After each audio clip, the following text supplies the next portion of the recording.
Ngapain saya hapus judulnya itu yang mau diangkat? Ya kan kita berdiskusi. Ya iya, silahkan langsung diskusi. Hmm. Gimana begini kalau nanti Pak ya tadi ada titik terang susah. Ya udah, apa yang Anda mau kritik dari judulnya? Apa yang Anda mau kritik dari judulnya sehingga Anda menyuruh saya ganti judulnya? Ini bagaimana ceritanya juru selamat gak bisa selamat? Juru selamat yang tidak selamat, tapi betul itu bang, fakta itu. Mana dasarnya di mana? Oh gini, Yesus itu kan ya dia juru selamat di Kristen betul? Ya. Baik. Tapi juru selamat di Kristen itu yang namanya Yesus ditangkap tentara Romawi nggak? Iya. Ditangkap. Baik. Kalau dia ditangkap tentara Romawi, ceritanya berjalan seperti apa? Dia ditangkap, diseret, diludahi, ditombak, lalu disalib sampai mati. Betul? Nah, kalaunya udah mati itu, dia selamat kagak? Enggak. Enggak, iya, pinter. Pinter, enggak selamat. Makanya saya bilang juru selamat yang tidak selamat ya. Tuh pinter mikirnya. Pak Ustadz. Oke ya. Hmm. Kalau memang dia mau menyelamatkan, berarti mau memasuk misi ya sampai saat ini belum terselamatkan. Oke? Karena kenapa saya bisa bilang seperti itu? Karena dia sebelum dia disalibkan ada nubuat sebelum itu kan ada disampaikan beberapa nubuat yang nyata akan terbukti. Dia datang ke dunia untuk menebus dosa manusia. Bukan dia tidak bisa menyelamatkan diri pada saat itu, sebenarnya bisa tiada. Baik, kalau Anda membawa lanjut dulu. Karena konsep utama dalam menyelamatkan umat manusia yang sudah jatuh ke dalam dosa, biar semua selesai. Udah? Itu konsepnya. Oke lanjut. Udah. Baik. Kalau abangnya bawa saya ke situ, ya karena sudah dinubuatkan dia mati. Siapa yang mengajarkan nubuatan itu di perjanjian lama? Mana ada nubuatan di kitabnya Nabi Musa atau di kitabnya para nabi bahwa Tuhan akan datang menebus dosa memakai darah manusia? Jangan ngarang bebas sama saya. Mana ayatnya? Mana ayatnya? Kan Pak Ustaz udah membaca katanya Alkitab. Nggak pernah saya temukan satu pun. Hah? Iya. Pak Ustaz belum membaca. Sudah selesai saya baca perjanjian lama itu, tapi nggak pernah saya temukan satupun Tuhan akan menjelma jadi manusia dan mati menebus dosa memakai darahnya. Nggak ada kayak gitu. Dari perjanjian lama sampai ke perjanjian baru, Pak Ustaz udah habis baca. Habis baca. Cuma baca doang atau mau memang memahami, mendalami? Wah, gampang kita memahaminya pakai bahasa Indonesia toh. Kan gitu. Jangan hanya gampang-gampang, nanti susah. Nah, makanya saya minta tunjukkan sama Anda mana dalilnya. Ya, di perjanjian lama Tuhan itu akan datang menjelma jadi manusia dan menebus dosa dengan cara mati di tiang salib. Coba tunjukkan sama saya. Assalamualaikum semuanya yang di YouTube ya. YouTube-nya belum live katanya. Udah, nih udah saya live kan ya. Iya harus ada rekamannya biar kalian nggak bisa banyak cincong gitu ya. Iya udah, kita nggak usah kesana kemari. Anda tunjukkan aja bukti di perjanjian lama bahwa Tuhan akan datang menjelma menjadi manusia dan menebus dosa dengan cara mati di tiang salib. Itu kalau Pak Ustaz sudah membaca ada di apa itu dulu Yohanes. Ya. Katanya nubuatan, tiba-tiba pakai Yohanes. Kau ngomong nubuatan, Bang. Kau paham nggak apa nubuatan itu? Aduh. Kalaunya namanya nubuatan, Bang, itu sudah dikatakan sejak lama. Artinya sebelum ada perjanjian baru. Ngapain Anda bawa Yohanes? Oke ya.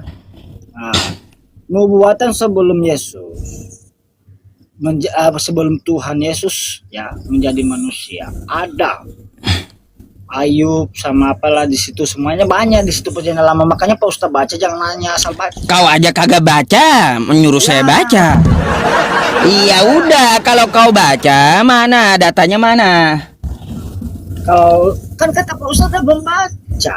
Ya iya, saya udah baca, makanya saya tagih. Ya apa yang Anda katakan itu saya tagih gitu. Di mana nubuatannya? Jangan hanya membaca. Kalau Ya udah, kau tunjukkan mana datanya, nggak usah puyeng kau. Basa-basi doang. Kalau kitab kau aman di sini ada, di tempat saya aman ada. Ada di tangan Pak Ustadz. Iya, gampang saya. Tinggal buka. Anda sebutkan aja ayatnya di mana. Hah? Ada Silakan beberapa Anda sebutkan aja gitu. Ayatnya di mana? Ayub, apa ya? Ayub atau apa? Soalnya membaca kalau memang nggak didalami susah nanti. Pak Ustadz. Ini Alkitab. Ya iya, Ayub berapa? Ayub buka aja kan Pak Ustadz udah baca katanya. Aduh, lalu kau naik ke sini mau diskusi mendebat saya pakai modalnya apa, Bang? Sebelum jauh-jauh. Hah? Sampaikan. Kalau Saya mau Kalau Anda naik, Bang, hanya cuma nyerocos tanpa data, asumsi, lebih baik tidur nyimak gitu, ya. Saya memang Aduh. saya memang menyatakan ada datanya, cuman saya tidak menghafal semuanya. Nah, kayak gini, kalau Anda menyatakan ada datanya, bagi saya yang sudah membaca keseluruhan kitab Anda, saya nyatakan tidak ada datanya. Ada nubuat. Iya, tidak ada. Makanya kalau Anda menyatakan ada, tolong tunjukkan sama saya. Nubuat yang pertama ya ada itu kan, dan tidak sesudah dibaptis ada merpati. Itu perjanjian baru. Itu perjanjian baru. Beda dengan nubuatan. Kacau kali kau ini. Aduh. Yang saya minta itu nubuatan yang kau ucapkan. Kok jadi buta huruf kayak gini kau? Saya pikir udah sembuh, ternyata tambah parah pasien saya. Iya. Pak Ustadz terlalu jauh, nggak masuk. Makanya, ya, Anda mau protes judulnya, tapi Anda nggak bisa buktikan gitu, nggak bisa memprotes. Pak Ustadz bilang sudah membaca Alkitab, asal membaca doang lah atau enggak? Gini, kalau saya kan udah membaca, makanya. Saya kalau memang apa Pak Ustadz cari, kalau sudah membaca, cari Alkitab ayatnya dasarnya seperti apa. Ya itu udah ada dalam otak saya itu. Dalam undangnya ya apa? Oh gitu. Ya itu ada dalam otak saya, nggak usah dipertanyakan lagi gitu. Makanya kalau anda ya mengatakan Anda pun sudah membaca kitab Anda dan merasa memiliki kitab, maka tunjukkan sama saya di mana yang Anda ucapkan itu. Gimana ya nyampaikan ke Pak Ustadz ini? Ya, susah betul. Aduh. Ada daripada basa-basi Bang, Anda turun dulu ya, nanti naik lagi, carikan dulu datanya ya. Carikan dulu datanya. Masa pemilik kitab nggak tahu isi kitabnya gimana sih? Sebenarnya Pak Ustadz, saya datang karena Pak Ustadz hanya membaca, tak memahami, tak mendalami, cuman memberikan narasi seperti ini kan susah. Saya itu membaca, bukan memberikan narasi ya. Saya itu membaca, tidak ada merubah kitab Anda, nggak ada. Ini topik jurus selamat yang tidak selamat. Lah Anda aja mengakui tadi. Apa yang saya akui? Yesus juru selamat kan? Iya, kenapa? Terus Yesus yang juru selamat ini datang ke muka bumi sebagai manusia, betul? Iya. Dia ditangkap tentara Romawi, betul? Lalu disalibkan sampai mati di tiang salib, betul? Berarti dia tidak selamat. Iya. Tidak selamat dari tentara Romawi. Dia tidak mau menyelamatkan diri karena tidak mau menyelamatkan diri tapi kabur, gimana sih? Tidak mau menyelamatkan diri Yesusnya, tapi kabur dari kejaran tentara Romawi. Hah. Ada kabur. Nggak usah terlalu jauh. Aduh. Ada kabur. Kalau dia menyelamatkan diri bisa, tidak ada yang mustahil. Mau menyelamatkan diri tapi kabur dari tentara Romawi. Hah. Tapi yang dia selamatkan bukan dirinya sendiri, melainkan Aduh. Diselamatkan. Kalau dia ingin menyelamatkan, kenapa dia minta tolong sama bapaknya? Nangis-nangis dia di Taman Getsemani berdoa gitu. Biar apa? Biar diselamatkan oleh Bapa yang di sorga gitu dari kejaran tentara Romawi. Ngapain dia berdoa kayak gitu? Soak kau ini. Apa usah yang terlalu soa, terlalu berlebihan akhirnya soa. Itu.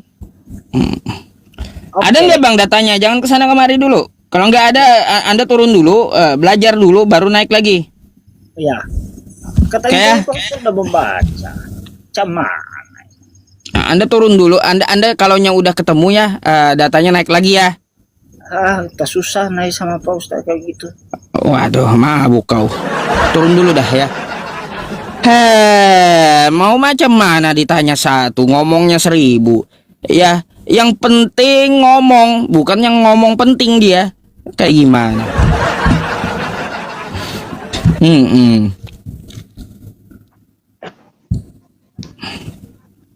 Syukron jazakallah ya Bang Supi. Halo, selamat malam Victor. Ya, selamat malam. Bentar ya, hidupin kamera dulu.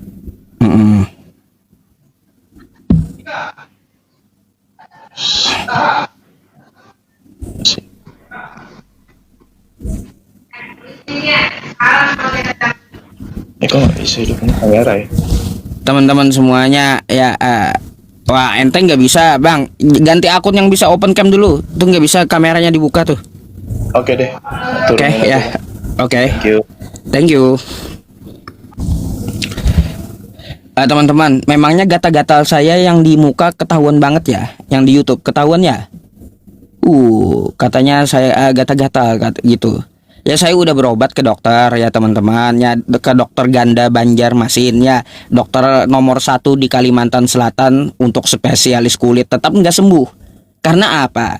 Kata dokter Ganda ya, pemicu utama dari alergi saya ini adalah stres. Makanya saya bilang sama beliau, Pak dokter, gimana saya mau sembuh? Setiap hari yang saya hadapi orang-orang stres. Mau macam mana? Tiap hari saya menghadapi orang-orang stres. Kayak gimana saya mau sembuh? Aduh, dokternya ngada-ngada juga.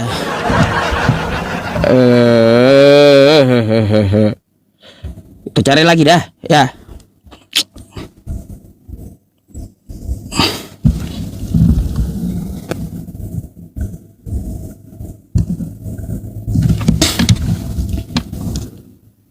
Iya, tiap hari yang dihadapi orang-orang stres, jadi ngikut stres saya. Dipicunya saya jadi stres karena makanya nggak mau sembuh gatalannya.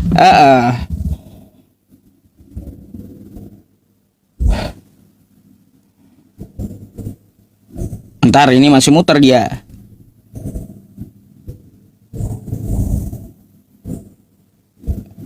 Aduh, turun dulu. Beckham udah, Beckham. Udah di Beckham. Udah. Ini Iwan Parera tadi udah bagus belum ya jaringannya? Halo, selamat malam Pak Ustaz. Malam Bang. Dari tadi kenapa saya naikin kok jaringannya kayaknya ngadat ya? Iya, jaringan aku juga nggak tahu nih Pak Ustaz. Iya.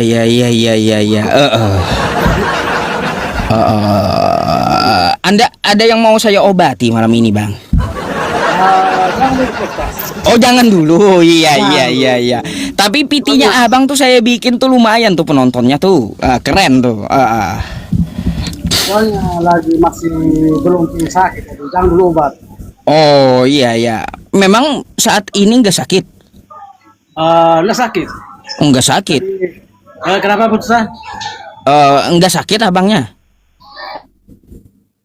Masih sehat. Oh, Alhamdulillah masih masih sehat. sehat. Oh, alhamdulillah katanya. Ha. Alhamdulillah. Iya, Kristen, Kristen alhamdulillah. Oh, oh, macam mana? Oke. Anda mau bertanya malam ini atau mau ditanya? Kita lari ke tema dulu abangku. Oh, silakan. Nah, itu temanya juru selamat yang tidak selamat. Iya, juru selamat yang tidak selamat. Mm-mm. Begini abangku, menurut saya temanya kurang terlalu bagus. Oh, kurang terlalu bagus. Padahal kan yang saya katakan itu fakta tuh judulnya. Iya. Oh, oh. Betul nggak? Ya, kenapa? Betul nggak yang saya katakan itu judulnya fakta gitu loh, Bang? Kalau menurut saya tidak fakta abangku. Oh, Saya tidak nggak fakta. Nah, kejeda Bang, kenapa? Bang, Bang Iwan. Ya. Ya, Kenapa halo. kejeda? Katanya begini, menurut saya faktanya tidak begitu abangku. Juru selamat yang tidak selamat. Faktanya kayak gimana?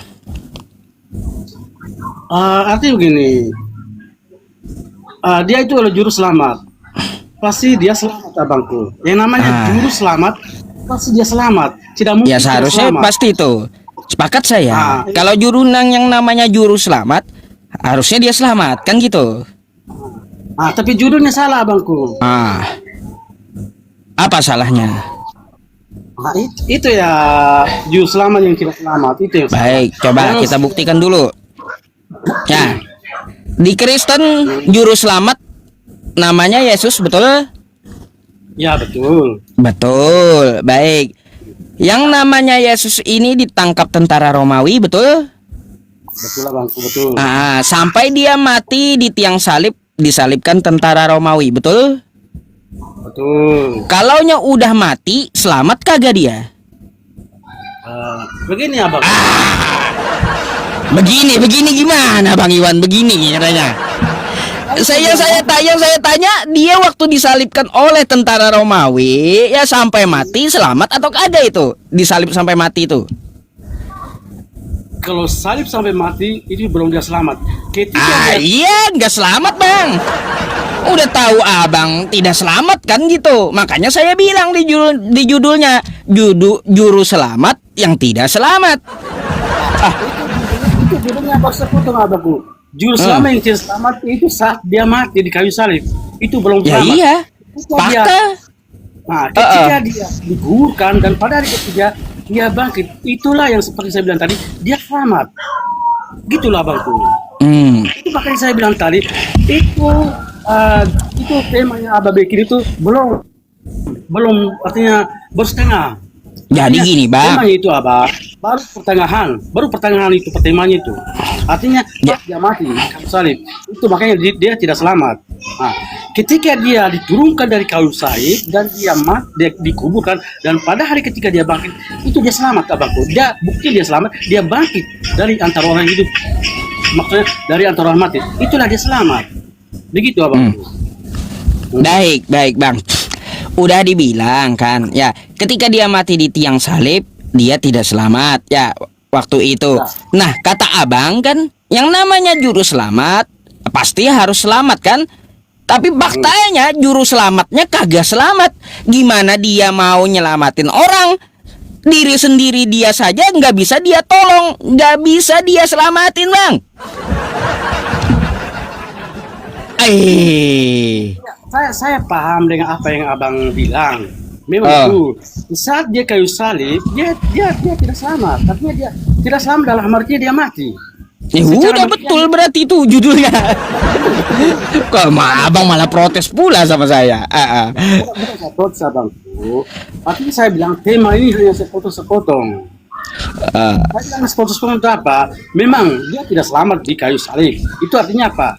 Dia masih di kayu salib. Ketika dia turun dan dikuburkan, maka pada hari dia bangkit. Itu dia selamat abang. Jadi yang namanya mati lalu bangkit itu selamat. Ya, ya selamat, dia selamat dalam artinya begini. Dia mati lalu dia bangkit. Artinya Loh. bangkit dari kematian. Baik. Itu Kalau selamat. bangkit dari kematian, kalau selain Yesus juga banyak. Tapi bukti fakta manusia tidak ada, Bang. Manusia bangkit tidak. Mau saya tampilin nih ya. Nih baca kitab Anda ya. Ntar saya bukakan ya. Banyak orang mati bangkit ya. Nih. Bang. Baca nih. Nih. Matius 27 nomor 52. Dan kuburan-kuburan terbuka dan banyak orang kudus yang telah meninggal bangkit. Tuh. Ini apa? Zombie yang bangun atau kayak gimana? Ini mayat bangun, Bang. Ya, mayatnya bangun terus ya. Dan sesudah kebangkitan Yesus. Nah, ini cerita waktu kebangkitan Yesus, banyak juga orang yang bangkit.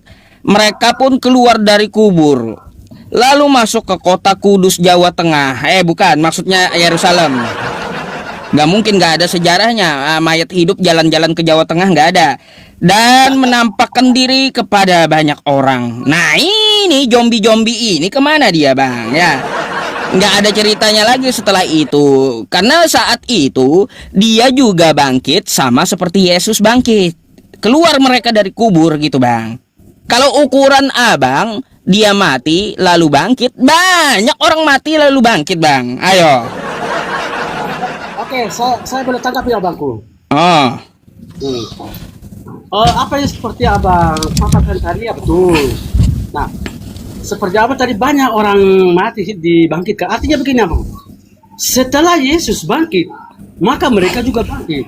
Nah, masalah kebangkitan sebelum Yesus mati atau Yesus masih berada di bumi, pada saat itu belum ada orang bangkit, abangku. Ketika Yesus mati dan Yesus bangkit, maka mereka bangkit bersama dengan Yesus. Nah, penjelasannya seperti itu, abangku. Itu Iya. yang Waktu Yesus bangkit, ya mereka juga bangkit sama seperti Yesus. Nah, kalau ukuran Anda menuhankan Yesus karena Yesus bangkit, seharusnya Anda juga tuhankan orang-orang yang bangkit dari kubur. Kan sama. Waktu Yesus bangkit, mereka juga bangkit. Nah, kalau ukuran Anda dia mati lalu bangkit, seharusnya Anda juga tuhankan yang bangkit-bangkit itu, Bang. Artinya begini, Yesus yang saya percaya maka dia bangkit. Tapi kalau yang pada saya itu yang bangkit bersama dengan Yesus, itu menurut saya tidak mengenal mereka. Nah, sekalipun mereka ribuan bangkit bersama dengan Yesus, tapi hanya Yesus yang saya kenal. Nah, kok bisa kayak gitu? Iya, Pak. Iya, kenapa bisa kayak gitu? Padahal banyak yang bangkit kayak Yesus. Kenapa Yesusnya aja yang Anda sembah bukan yang lainnya? Loh. Yang lain kan artinya begini, kan saya bilang saya cuma sembah Yesus. Yang sekalipun yang lain ikut bangkit dengan Yesus, tapi saya tetap sembah Yesus.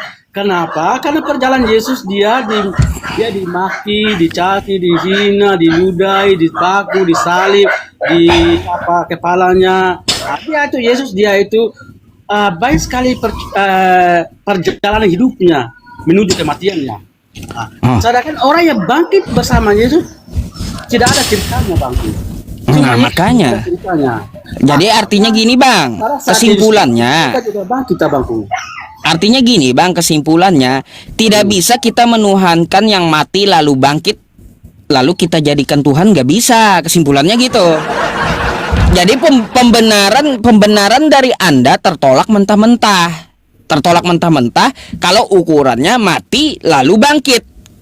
Itu tertolak mentah-mentah. Jadi kayak gitu, Bang. Ya, oke, Abangku. Apa seperti Abang katakan tadi begini. Bukan berarti ini menurut saya sebelum terjadi Yesus pernah berbicara, Abangku. Dan dia tahu bahwa dia akan mati di kayu salib. Dan dia juga pernah mengatakan, pada hari ketiga aku akan bangkit dari antara orang mati. Itulah makanya kami percaya, abangku. Bang. Dan apa yang dikatakan oleh Yesus disampaikan pada saat itu memang kenyataannya betul. Dan pada hari ketika dia bangkit, memang betul. Oke. Dan itu juga tertulis dalam Alkitab, Abangku. Oke. Sebelum Bang. terjadi sesuatu dengan diri Yesus, Yesus sudah tahu bahwa dia akan meninggal atau dia akan disalibkan dan dia akan bangkit. Dia sudah artinya dia sudah tahu ya, Bang. Sebelum kejadian dia sudah tahu bahwa dia Baik. akan mati dan dia akan bangkit. Baik. Bang, tahukah Anda menurut Yahudi yang namanya mati lalu bangkit di hari ketiga itu adalah penyesat, kata Yahudi. Itu kan kata Yahudi, ya, Bangku. Kata Yahudi, iya. Kata ini kata Yahudi kan ya juga Yahudi percaya dan Yesus. Parisi. Itu Yahudi dengan Farisi Iya. itu mereka tidak percaya Jadi yang bangkit Yesus. di hari ketiga Kenapa? itu, Bang, adalah penyesat. Itu kan menurut orang Yahudi, ya, Bang. Menurut orang Yahudi kan tidak percaya Yesus. Apa yang diucapkan Yesus mereka tidak percaya. Apalagi orang Farisi. Ya, terus Sebenarnya, Bang, orang Farisi tahu bahwa Yesus adalah anak Allah. Sebelum nanti dulu ke situ, kejadian. Bang. Artinya begini, ya.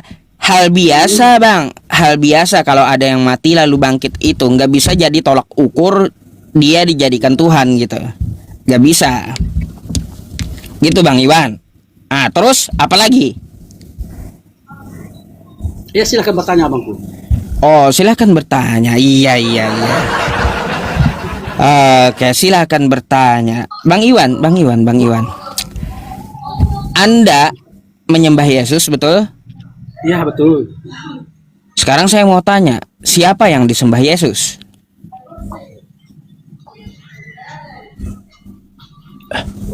Kalau disembah Yesus, kalau jawab saya menyembah Yesus, terus yang disembah Yesus. Yang disembah Yesus itu ya Siapa? sampai saat ini saya belum tahu, Abangku, sampai saat ini. Yang disembah Waduh. Yesus. Padahal ya Yesus juga menyembah, Bang. Yesus menyembah Tuhannya. Siapa yang disembah Yesus? Tadi Abang bilang Yesus menyembah Tuhan. Kira-kira Tuhan yang mana yang Yesus sembah, Abangku? Nah, itu yang saya tanyakan. Mau dalilnya? Yohanes 4:22 tuh. Artinya jangan kita pakai dalil-dalil, Abang, karena saya jujur ini sudah naik saya nyanyi karena saya itu bicara kalau soal kitab. Yang pertama, saya jarang baca Alkitab. Begitu, Abangku. Iya, gini, Bang, makanya saya pertanyakan kepada Anda. Anda nawarin saya bertanya, tapi ketika saya tanya satu aja macet masalahnya. Macet gitu. Siapa yang disembah Yesus? Abang belum baca. Mau macam mana saya ini mau nanya Abang. Abang Yusuf kan lebih paham dari saya. Nah, kan saya tanya, kira-kira siapa yang menyembah Yesus? Apa maksudnya disembah disembah begitu. Jadi, Bang, Yesus itu menyembah Tuhannya. Gitu. Nah, kenapa malah Abang sembah Yesusnya? Tuhan yang mana yang Yesus sembah? Bang, coba kalau kita lihat di dalam Matius 11 nomor 25, aku bersyukur kepadamu Tuhan langit dan bumi. Bapa yang dia sembah. Aku bersyukur kepadamu Bapa, Tuhan langit dan bumi. Tuh, dia punya Tuhan.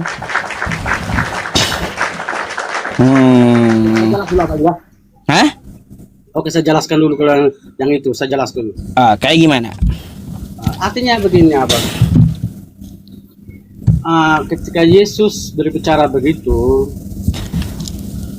dari awal kan Yesus kan diutus. Maksudnya Yesus kan diutus turun ke dunia. Yesus diturun ke dunia itu, dia itu menjadi manusia biasa, Abangku. Lalu? Apa yang diucapkan itu Yesus adalah ucapan sebagai manusianya. Sebagai manusianya. Lalu? Bukan sebagai pribadinya. Gitu.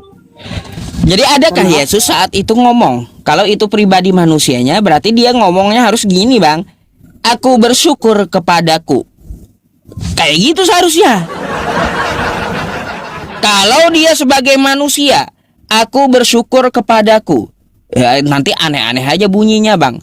Aku cinta kepadaku. Bukan aku cinta kepadamu, bukan, tapi aku cinta kepadaku. Seharusnya kalau itu manusianya dia ngomongnya kayak gitu. Aku bersyukur kepadaku, bukan aku bersyukur kepadamu. Gimana sih? Oh, udah dibilang sembahlah ya apa yang dikenalkan oleh Yesus. Ngapain Anda sembah Yesusnya? Yesus sendiri hamba Tuhan dia. Ya, artinya begini, Bos. Sekalipun dia hamba Tuhan, tapi bagi pribadi saya tetap sembah dia. Kenapa? Di mana dia memerintahkan sembah dia nggak ada juga? Dia minta disembah kagak ada juga. Ya, walaupun tidak ada diminta, artinya begini apa? Walaupun tidak diminta disembah, saya sebagai pengikutnya saya tetap sembah dan bersyukur kepada dia. Atas dasar apa? Nah, karena dia adalah juru dan selamat saya. Berarti imani saja Bang ini. Imani saja namanya itu Bang ya. Udah tahu pengajaran Yesus berbeda dengan ajaran pendeta, ya masih aja Anda ngotot kayak gitu. Karena udah saya sampaikan kan di masa yang lalu, Yesus tidak kenal Kristen, Yesus tidak mengajarkan Kristen, Yesus tidak pernah menyuruh ke gereja, dan Yesus tidak pernah perintahkan Anda untuk jadi Kristen. Nggak ada Bang. Kayak gimana? Artinya begini, walaupun dia tidak menyuruh, tapi saya sebagai pengikut atau saya sebagai umatnya, saya tetap menyembah dia, Abangku. Sekalipun tidak menyuruh. Cinta buta berarti Abang ini. Imani saja itu Bang. Iya, imani saja itu artinya. Nggak susah-susah saya menyimpulkannya. Artinya imani saja. Ya kan teman-teman, imani saja itu namanya. Kayak gimana? Ada lagi yang Anda mau tanyakan Bang? Begini Abang, saya mau tanya sedikit nih. Apa tuh? Ini antara Yesus dan Muhammad. Ya baik. Apa perbedaannya antara Yesus dan Muhammad, Abangku? Baik, apa perbedaan antara Yesus dan Nabi Muhammad? Ya, syukron Bang Arik. Nabi Muhammad dengan Yesus sama-sama nabi, sama-sama manusia, sama-sama utusan Tuhan, ya. Bedanya Bang ya, Yesus mempunyai mukjizat tersendiri, Nabi Muhammad mempunyai mukjizat tersendiri yang mukjizatnya berbeda-beda. Terus dari cara kelahirannya, Yesus dilahirkan tanpa orang tua laki-laki, tapi Nabi Muhammad itu dengan orang tua yang lengkap. Kayak gitu. Jadi bedanya cuma itu sedikit. Syukran Bang Arik. Perbedaan antara Yesus, menurut saya gini Abang. Kalau Yesus itu dia itu banyak membuat mujizat Abangku. Banyak membuat mukjizat. Terus mujizat yang pertama itu dia mengubah batu menjadi roti. Mengubah batu jadi roti. Yang kedua, dia mengubah arak menjadi anggur.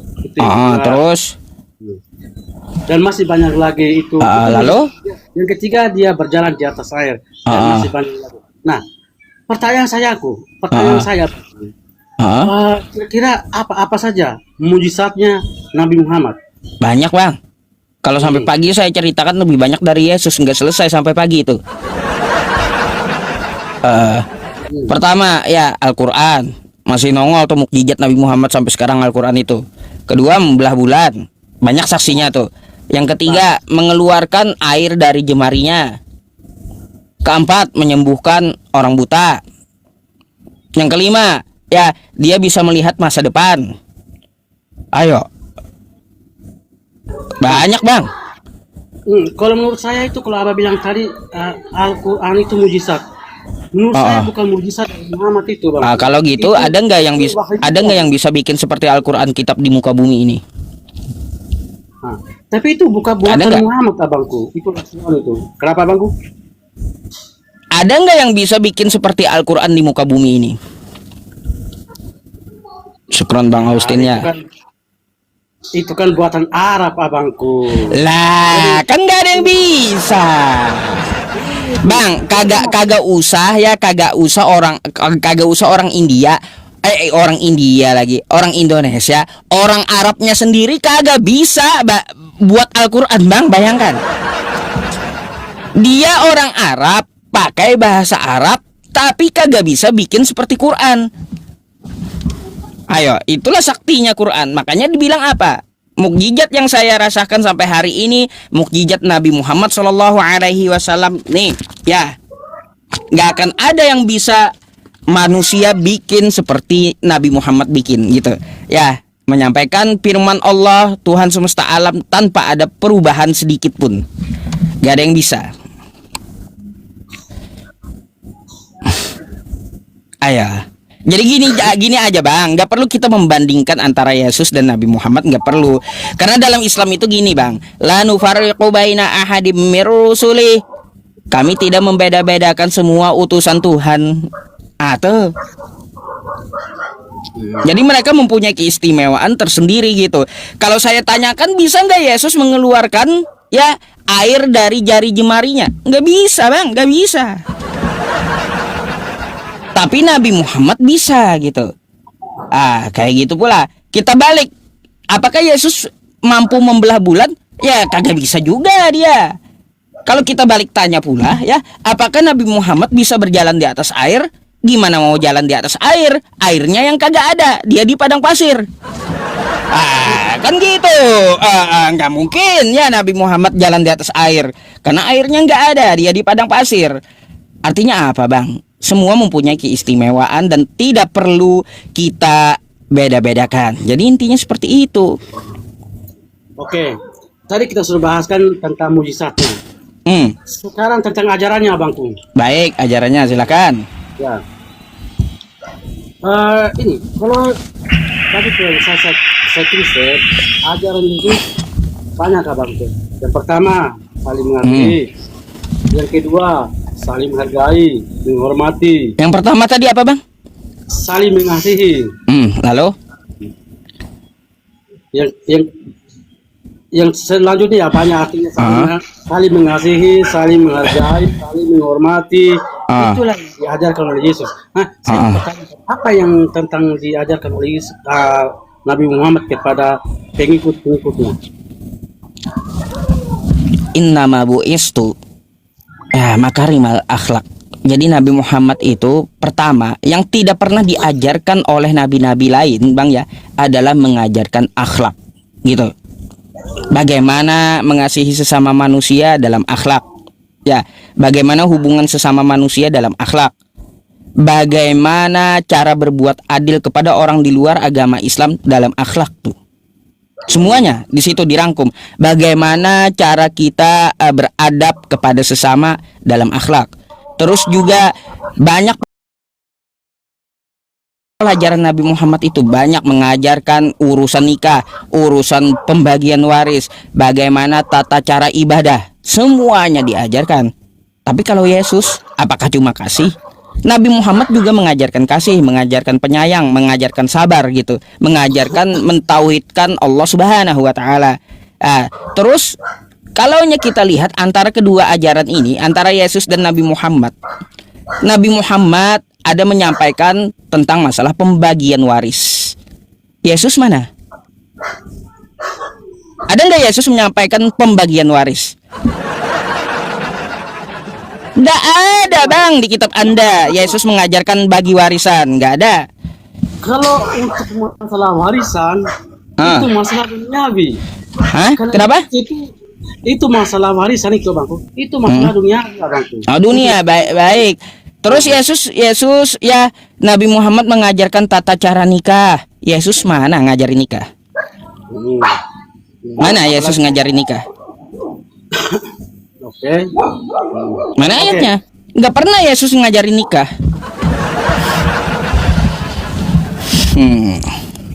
Artinya begini, kalau saya tidak salah ada satu ayat itu abangku, seperti Yesus katakan, apa yang disatukan oleh Allah tidak bisa diceraikan oleh manusia. Tahu saya itu ayat.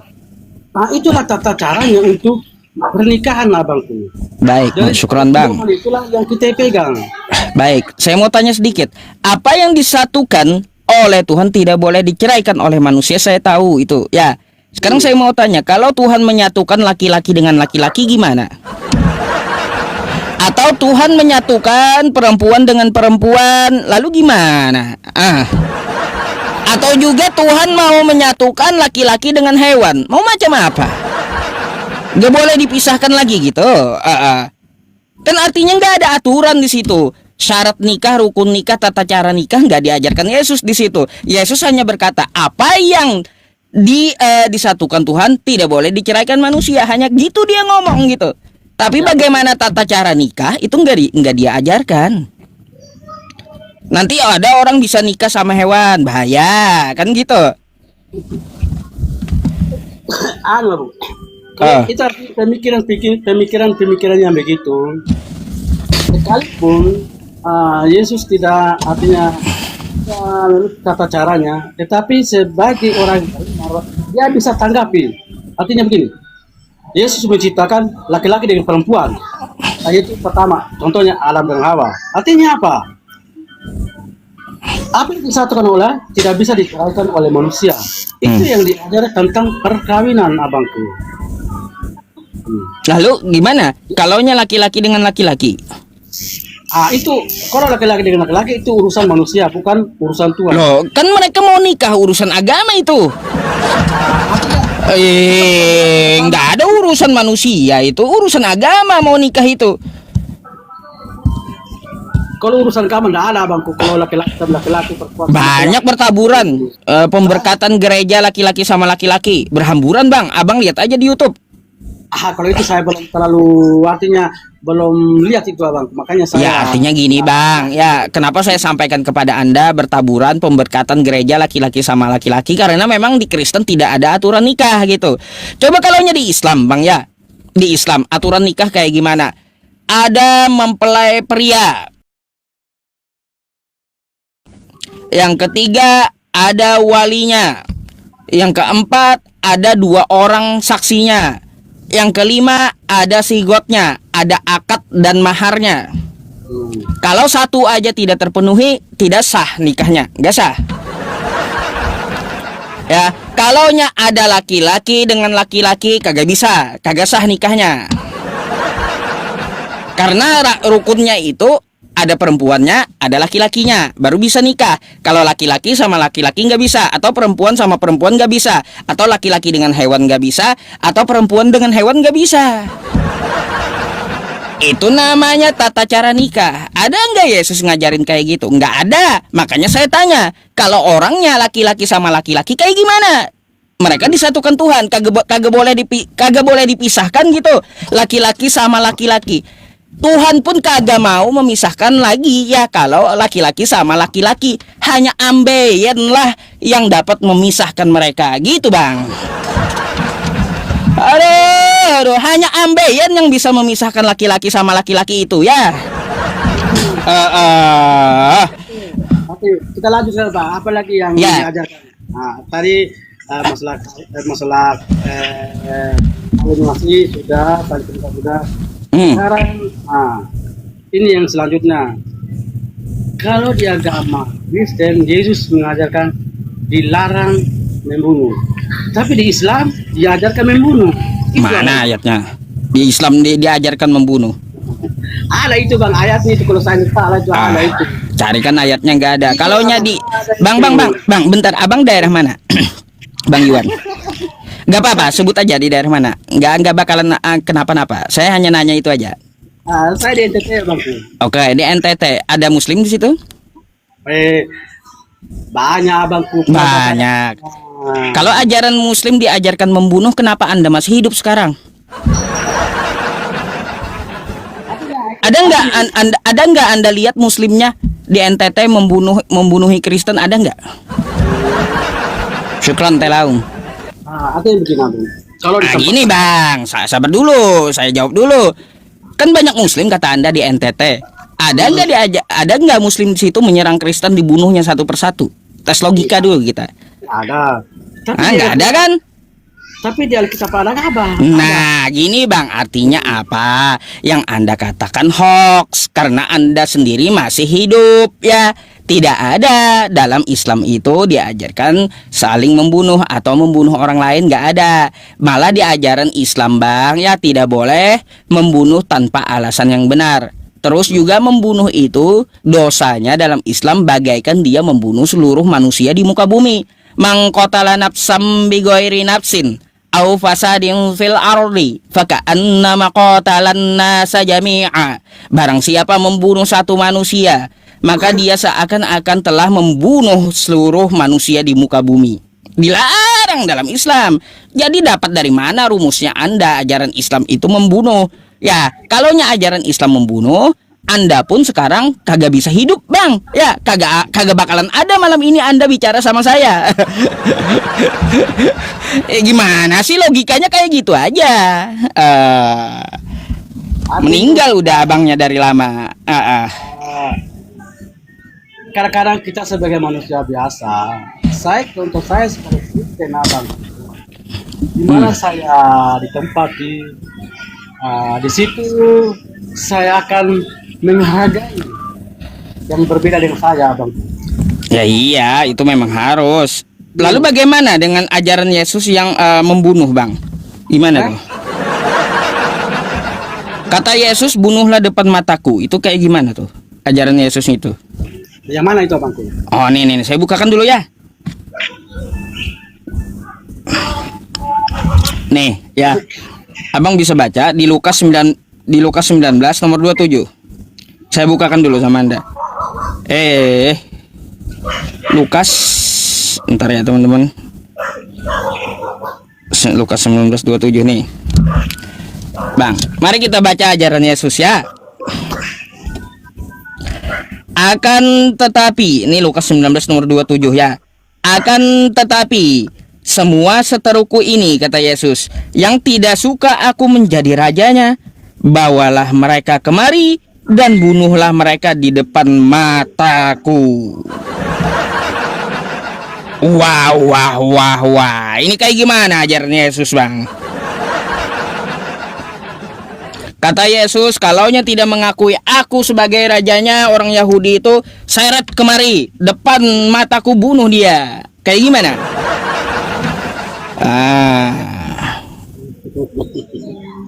Ketawa aja abangnya, hehehe, kata abangnya. Saya baca masih apa itu, Abangku? Lukas 19:27 nanti dibaca ya. Lukas 19:27. 27. Tapi Abang yakin seperti itu bunyinya? Ya iya, masa saya ubah-ubah ini ada. Kayak gimana sih? Di sini pun juga ada, Bang. Ya. Di sini pun juga ada sama dia. Saya nggak pernah bohongin, Bang. Nggak mau saya bohong-bohong itu. Nggak perlu, saya bukan Edis TV, dusta dalam segala hal. Ini saya mau tanya. Tanya lagi, iya. Ini Abang kan Muslim, tapi kok Ya Abang iyalah. bawa kitab sucinya Kristen? Kok enggak? Kenapa? Ini Abang kan Muslim. Ya. Seharusnya Abang itu pegang Al-Quran loh. Ini Al-Quran saya baca tiap hari. Tapi kenapa ada kitab sucinya orang Kristen itu, Abangku? Ya iya, ini untuk apa? Menunjukkan kepada Anda. Kalau tidak percaya dengan handphone, maka saya tunjukkan dalam bukunya gitu. Kebanyakan Kristen ya kemarin itu protes sama saya ketika diskusi. Saya tunjukkan di HP, ini HP katanya, bukan kitab kami. Yaudah, saya tunjukkan di bukunya. Kayak gitu biar nggak bisa ngeles lagi. Gitu.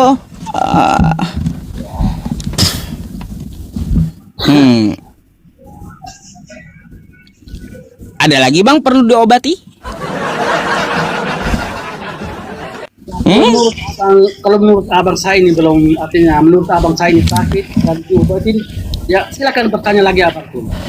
Aduh, saya mau nanya apa? Abang aja kagak baca kitab. Abang banyak belajar dulu lah. Pertanyaan klasik aja Abang mungkin bingung juga. Gini, manusia itu ciptaan. Nah, manusia ciptaan. Yesus itu manusia atau bukan? Nah, itu lagi saya tanyakan. Pusing Anda kalau saya tanya itu ya. Kagak usah pakai kitab. Saya nanya itu aja pasti pusing Anda. Iya. Kalau begitu untuk saat itu Abangku, buat semua teman-teman tetap layar ya. Nanti saya halo balik. Nanti kita boleh WA pribadi. Dan buat teman-teman dan buat teman-teman Kristen, kalau mau berdebat, marilah kita berdebat. Artinya secara akal sehat. Jangan terpancing, jangan emosi. Karena kapan kita berdebat pakai emosi, tidak akan selesai itu debatnya itu. Saya saran buat teman-teman saya yang Kristen. Oke, baik Bang. Terima kasih penyampaiannya ya. Oke, kalau gitu Bang Iwan, kalaunya udah tidak ada lagi, saya bisa gantikan dengan Kristen yang lain yang antri di bawah gitu ya. Oke Abangku, terima kasih. Oke, Abangku. banyak belajar Bang ya, sama-sama. Oke, salam sehat selalu. Oke, selamat malam. Sehat selalu. Oke. Iya. Mau macam mana? Iya. Ya. Salah, ada. Sebentar. Yang Kristen mana sih? Yang Kristen. Aduh.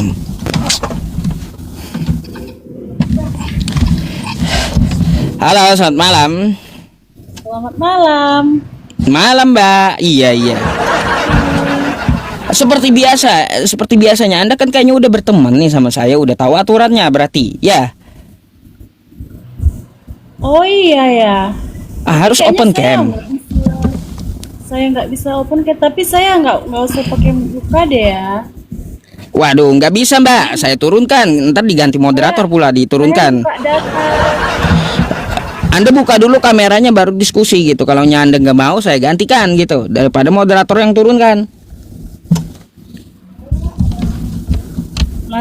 Saya lihat nggak ada open yang naik, biarlah saya di atas dulu sebentar.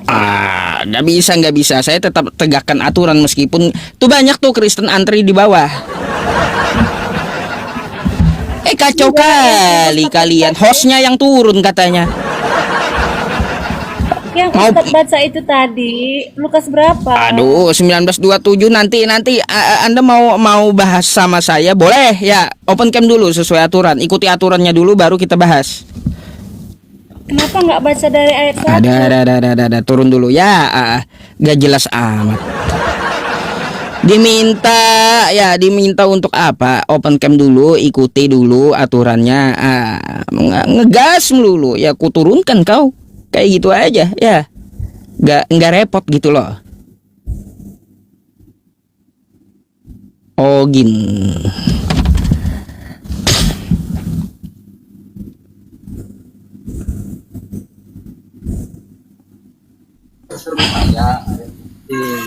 Halo, selamat malam. Malam Tat. Assalamualaikum. Malam Bang Ogin. Anda Kristen Bang? Islam Bang. Oh Islam. Ada yang mau disampaikan? Salah pencet Bang. Oh iya. Ya udah kalau gitu saya gantikan dulu Bang ya. Biar kita sediakan untuk kawan Kristen dulu ya. Ada tema Bang, bagus Bang. Apa tuh? Cara melerai perkelahian dalam Alkitab ada itu Bang. Di mana? Di pijit itunya di Ulangan 2 ayat berapa itu Pak? Ulangan 2. Kalau yang cara melerai itu kan yang tukang lerai juga harus dibikin keok. Ya, melerai itu istri. Iya, itu memang gila itu.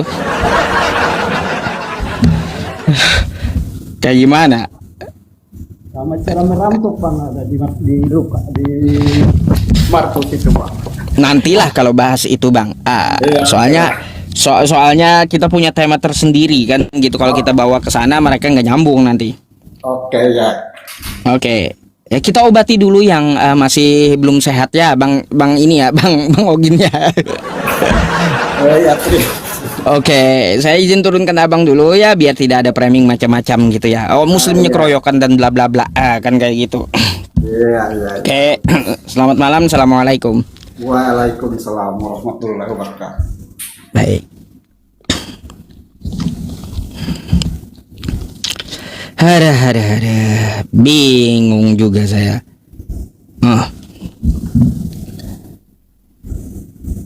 Tat beli sombong biar glowing, apa beli sombong biar glowing, gak ngerti saya.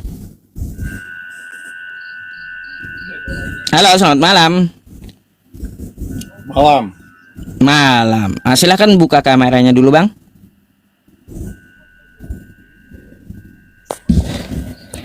Bang Leonardo. Bagus sih. Entah ini Leonardo DiCaprio atau Leonardo DiCaprak ini, nggak tahu juga sih.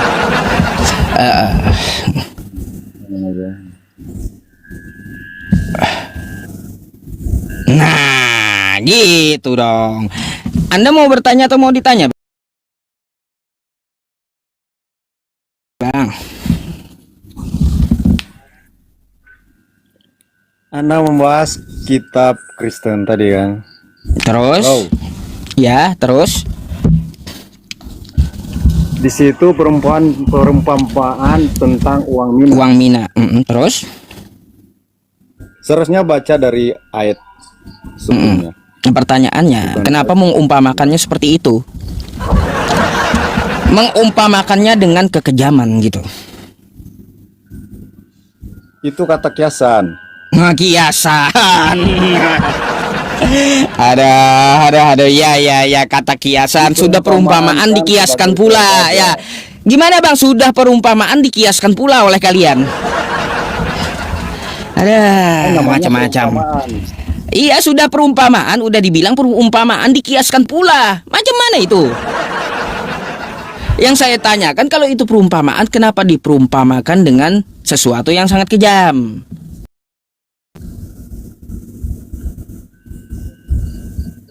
Coba Anda baca Matius 10 nomor 34. Apa yang dikatakan Yesus? Aduh, gatel-gatel saya ini. Matius 10 nomor 34.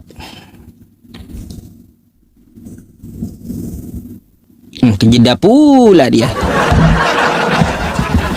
Ada ya. Macam mana pula, iya. Bang Leonardo DiCaprak. Soalnya ngomongnya ngecaprak melulu kayak gitu. Bang. Wah, ini pingsan ini. Aduh, mana abangnya ini? Gimana tuh? Nah, ngadat BPJS jaringannya ini, teman-teman. Ngelak lagi. Bang. Kamu baca aja, kamu baca. Bang. Kamu baca, saya nggak baca. Milik Anda ngadat-ngadat, Bang. Jaringannya jelek itu. Ngelak. Ya, sesuai dengan Mungkin kuota Abang lagi habis itu. Iya, kuotanya mau habis, mungkin itu ngelak gitu. Bang? Iya. PI. Iya, patah-patah tadi. Ini udah lancar atau belum nih? Iya, Bapak. Coba kita lihat dulu. Mana orangnya, kok malah nggak kelihatan orangnya, Bang? Nah, gitu dong. Udah lancar ini.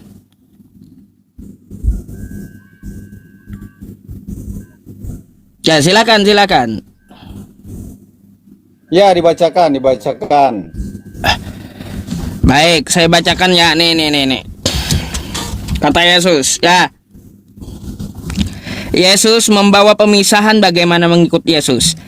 Janganlah kamu menyangka, kata Yesus, bahwa aku datang untuk membawa damai di atas bumi.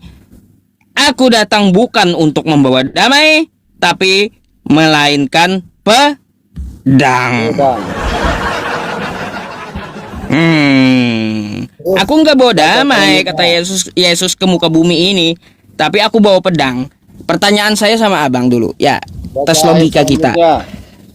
Ya, Baca ayat satu, ayat pertama dulu kita bahas ya. Buat apakah Yesus bawa pedang? Bentar dulu, kita nanti bahas selanjutnya. Saya tanya dulu, buat apakah Yesus bawa pedang? Bentar dulu, nanti kita bahas selanjutnya. Saya tanya dulu yang satu ayat itu ya. Buat apakah Yesus bawa pedang? Saya mau tahu dulu. Itu pedang itu firman Allah. Firman Allah pedang. Ada pedang firman Allah. Di mana Anda katakan pedang itu firman Allah? Ada. Kayak gimana Anda katakan firman itu pedang? Nggak nyambung bang, ngarang bebas Anda. Gak jelas. Cuma mencari-cari kesalahan aja. Bukan nyari kesalahan, saya mau tanya aja, Yesus ngapain? Turun sendiri. Ngapain coba Yesus dia bawa pedang, mau kupas bawang kah? Ada mau kupas bawang atau apa itu Yesus? Ada. Iya. Kok turun sendiri gitu ya? Aneh juga.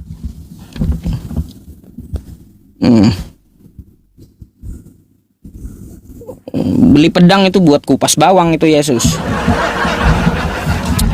Halo, selamat malam.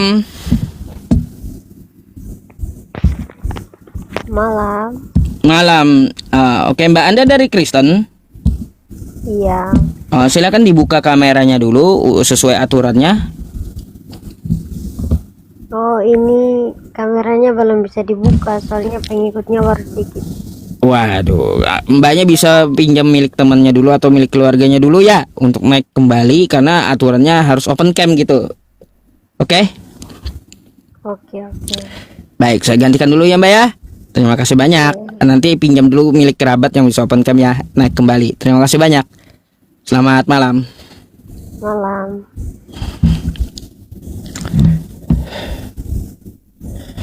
Iya, belum bisa open cam teman-teman ya, belum bisa.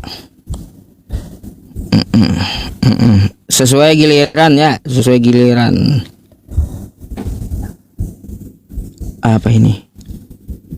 Sebentar, mana ini? Yang Kristen mana coba? Yang Kristen.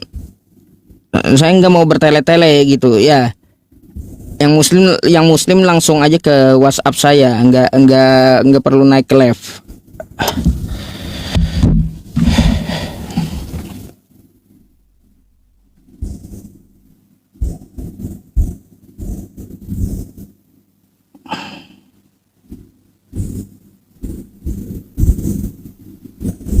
Gagal yang bening katanya. Gagal yang bening daripada kita lihat gambar doang kan kayak gitu ya. Tegakkanlah aturan ya. Aduh, diprotes pula saya gagal yang bening katanya. Sabar ya.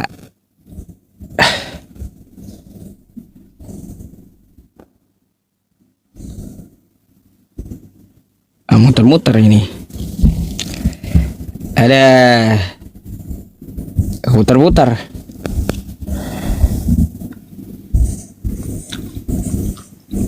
Halo, selamat malam. Malam. Selamat malam, Mbak. Nah, Mbaknya Kristen? Iya. Anda mau diskusi, silakan open cam-nya. Udah. Mana? Nggak kelihatan. Nggak kelihatan, Mbak. Masa? Nah, ya kayak gitu. Nah, gitu dong, tepuk tangan dulu. Dari Protestan atau Katolik gitu? Protestan. Protestan. Anda mau bertanya atau mau ditanya? Enggak, tadi yang bahas Matius 10 ayat 34 itu. Itu buat apa Yesus bawa pedang? Sebenarnya kan makna di situ kalau untuk orang Kristen ya, Ada ayat yang mengatakan dalam Ibrani ya, Ibrani kalau nggak salah 4, Ibrani 4, perumpamaan tentang firman Tuhan itu seperti pedang bermata dua. Jadi kalau untuk pedang di situ memang itu tujuannya itu adalah dia sebagai firman Tuhan. Halo? Gitu. Iya, terus kalau dia kedatangannya itu bukan berarti untuk membawa pemisah itu atau apa namanya tadi? Coba saya baca dulu. Baca dulu betul-betul ya. Jadi kalau dia datang itu bukan untuk membawa damai kan di situ dibilang, melainkan pedang. Yang dimaksud itu akibat kedatangannya itu menjadi seperti ya kadang kan kita kalau mau ngikut Yesus itu ada bayar harga gitu. Ada yang bisa meninggalkan orang tua atau bisa meninggalkan saudaranya.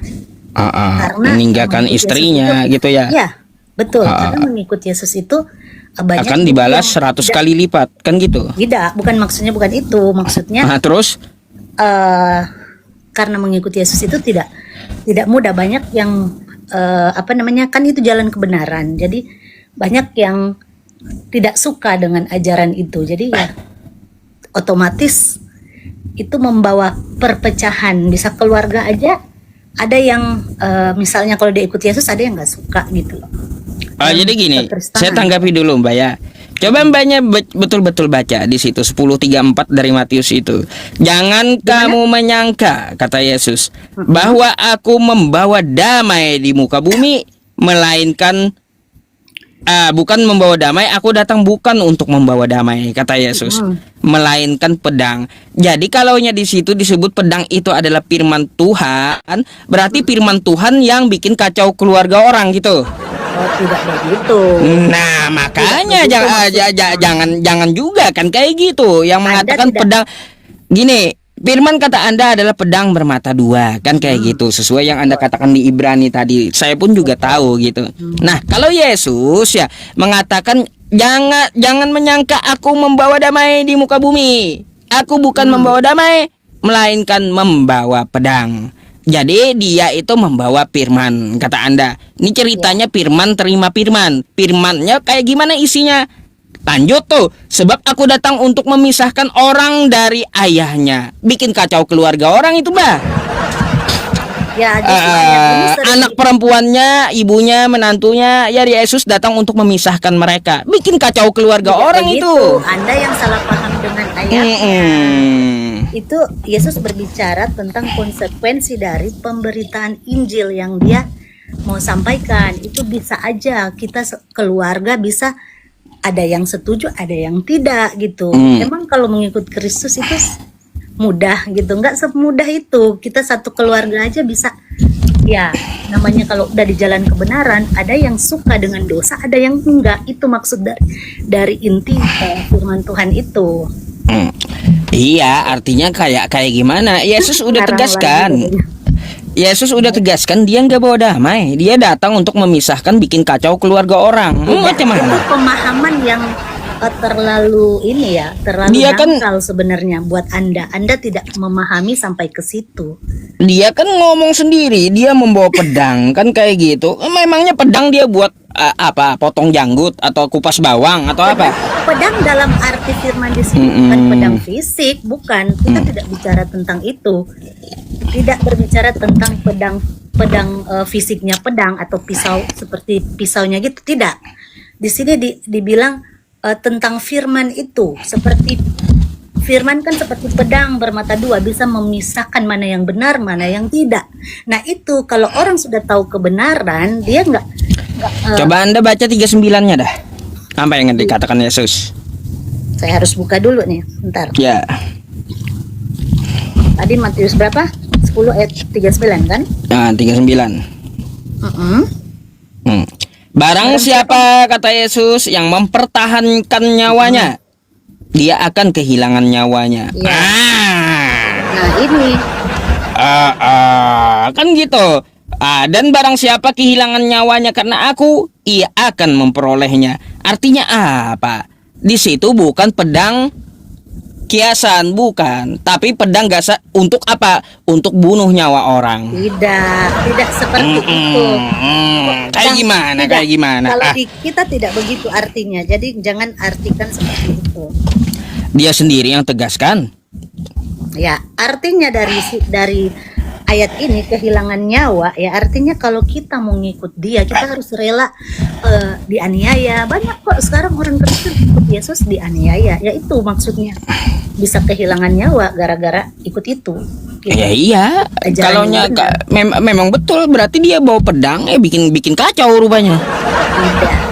Bukannya bikin damai keluarga orang, bikin damai kehidupan, bikin kacau di keluarga orang. Justru Anda yang bikin kacau. Aduh, saya cuma baca, Mbak ya. Saya nggak ada menyimpulkan gitu. Karena Anda sendiri yang baca gitu. Bahwa itu adalah firman. Menafsirkannya ngaco. Saya itu hanya baca, nggak usah diprotes gitu. Pikiran Anda tidak nyampe ke situ. Oke, ya itu aja sih bantahan dari saya.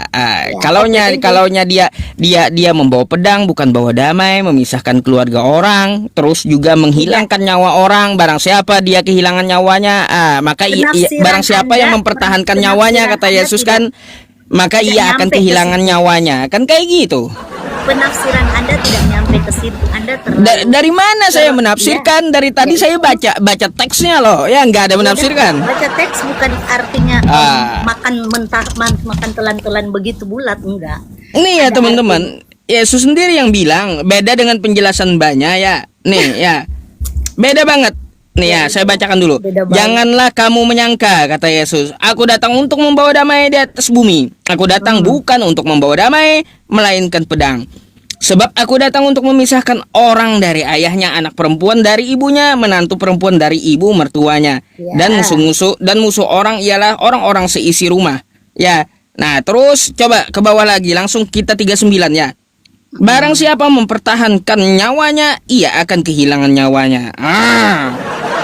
Ya mempertahankan nyawa. Dan barang siapa nyawanya hilang karena aku, ia akan memperolehnya. Apa tuh?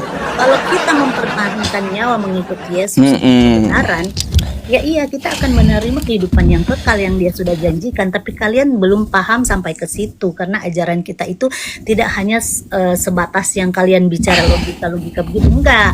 Jadi ya itu maksud dari firman Tuhan ya, bukan cuma ditelan baca begitu terus diartikan begitu, nggak bisa.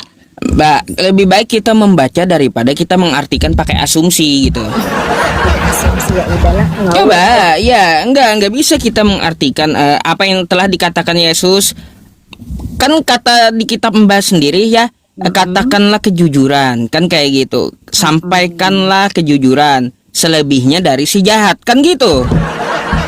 Saya hanya menyampaikan kejujuran tertulis di kitab Anda, lalu Anda melebih-lebihkan pakai asumsi Anda.